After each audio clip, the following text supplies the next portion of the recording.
what Mr. Bongino seems to have told us is they haven't learned the lesson. He's told us decade after decade that we should not expect the lesson to be learned by osmosis.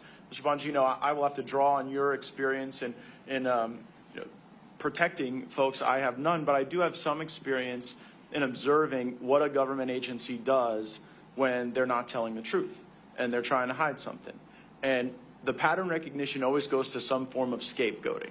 We saw it at DOD when people refused the vax, they were scapegoated and driven out. We saw it at FBI when whistleblowers talked about spying at school board meetings and at Catholic churches, they were driven out. And now I take note of the fact that certain people at the Pittsburgh field office have been put on leave. And I've also seen the story change where initially the Secret Service was blaming folks in local government, and then there was admission that there weren't appropriate responses to requests for additional manpower. So what I'd really like to do with you is bring us into that process, because Senator Hawley now has a whistleblower saying there was a manpower request that was coming out of Pittsburgh, and headquarters Secret Service was putting downward pressure on the local agents to try to reduce the intensity of that manpower request. So give Congress a little sense, how does that get developed? And then what should we think about the fact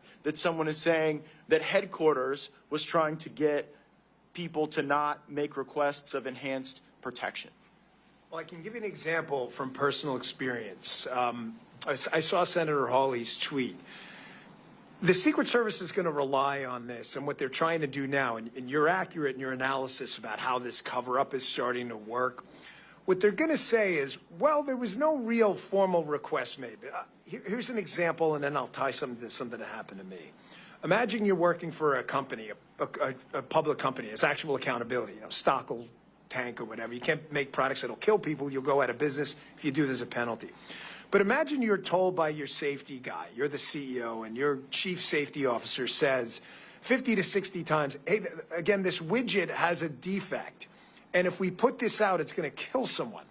And it's clear after the 50th time that the CEO doesn't care. So at the 51st time you tell the product blows up, the CEO's going to say, well, he didn't tell me yesterday. Well, he didn't tell you because he told you 50 times before and you ignored him. So what they're doing now is Ron Rowe, the acting director, who is the deputy director, the number 2, who is unbelievably, again, got a promotion out of this. A guy was murdered and someone got promoted, which is obscene and disgusting. He is part and parcel to this whole day-to-day ADPO, Assistant Director, Protective Operations, Deputy Director, Director chain that makes management decisions. When they tell you early on, we are not doing this for President Trump, Congressman. We're not doing counter-sniper teams. We're not doing CSU. And then they say, well, on that day, we didn't deny assets. You didn't have to. You've been denying them for 4 years. I was told by a direct source, this is the quote, that at Mar-a-Lago, they were begging the DTD, the Donald Trump detail, begging for enhanced security. We can't secure this place like this. And one of the quotes from one of those 3 people I just told you about was, we don't secure nightclubs. Really? What if a nightclub owner runs for president? You don't secure you secure whatever the hell they tell you to secure. That's not your job. That is what happened here. And that's what they're going to rely on. And that's where you guys, I think, have had the guts to take this on. Do not let them fall back on euphemisms and word games where they go, well, that specific day we didn't say no to any assets. Have you in the past? How often? Matter of fact, how many counter-surveillance teams have you actually dedicated? What percentage of Trump sites? How many CS teams? There's a story out there that was the first time counter-sniper Secret Service assets were ever used at a Donald Trump site. So you're telling me your most threatened protectee had no professional Secret Service overwatch? As Ben showed, these guys are more than skilled and competent. They don't need the Secret Service to tell them how to do their job. I think that gets to this intent question that Congressman Mills framed up perfectly at the beginning of our discussion.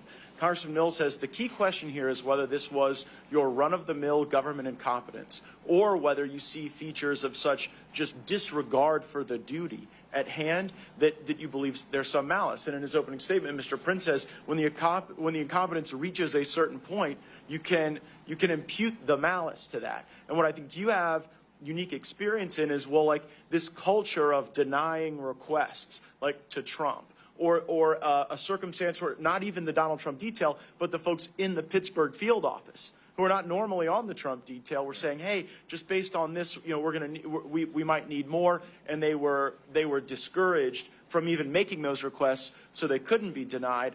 I think you can give us a lot of insight into the type of questions we need to be asking and of who to understand that culture, because, like, you think of the Secret Service, they're off with a number of protectees, yes, right, of all kind of different profiles and different, I guess, priority, for lack of a better term. And so, like, what should we think about imputing malice at a point in which Donald Trump, one of the most threatened people on the planet Earth, is having to endure these denials and this culture of limited protection while you're seeing other details, beefed up substantially? I think, and I don't think I put this out yet, but I'll put it out there now.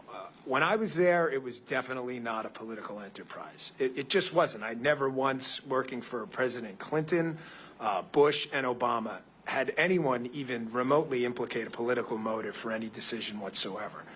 However, from the commentary directed at some of the agents in charge of the Donald Trump detail, which I have heard about, clearly, it appears that for the first time in American history, we have a Secret Service that is making decisions that may not be all political, but may have a political tinge to them.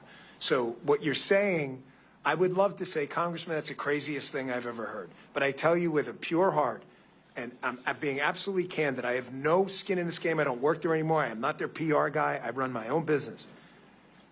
I absolutely believe Donald Trump and an enhanced security posture he should have had would have made him look more presidential, would have facilitated the logistical operation of him traveling.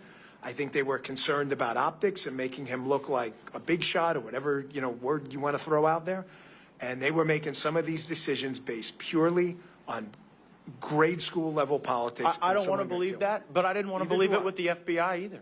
I didn't want to believe it with the NIH either. I mean, a lot of these agencies that have been, I think, subject to political capture, we want to think of them as above that. And we all spend time around Secret Service. We're inspired by their patriotism and the willingness you have to literally take a bullet for someone if necessary. But just like in the military, just like at the FBI, I worry about the political capture happening at headquarters, and then that culture informing decisions in a way that's very damaging to the country. So what Mr. Bongino just said ought to be the most important work of the United States Congress, to figure out if these decisions were run-of-the-mill incompetence that you've got to deal with the better tech and the better processes and the better HR and getting rid of the DEI, but if it's something even darker and more devious than that, that must be rooted out, because what we've seen at these other agencies of government is it does not cure itself. It has to be excised, and that investigation is the most important work we can do. I thank you guys for leading this effort, and I yield back.